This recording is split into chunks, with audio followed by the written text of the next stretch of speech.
After 2 days in port, HMS Bangor, a British minehunter, gets underway. The crew has taken on supplies in Sicily and filled up with fuel, so the ship is ready to get back to its work of mine clearance in Libyan territorial waters. It left Scotland on 6 June 2011 to take part in the NATO-led Operation Unified Protector.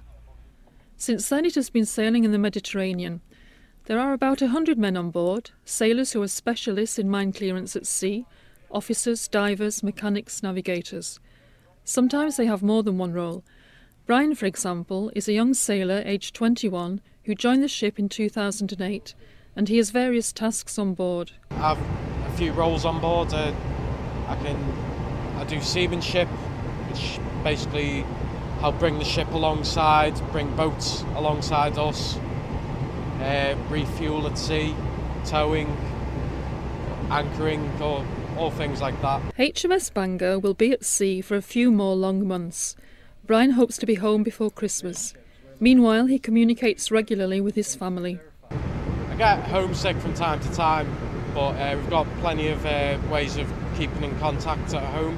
Like we've got a Paradigm phone, we get 30 minutes a week, so we can bring back home and keep in contact with loved ones. And we've got a Paradigm laptop as well, which we access MSN or Facebook and keep in contact with family through that. For the sailors, the ship is a bit like a second home, but the crew can easily find that the routine gets them down, particularly during a period of transit, which is the space of time before the ship goes back to its area of operation.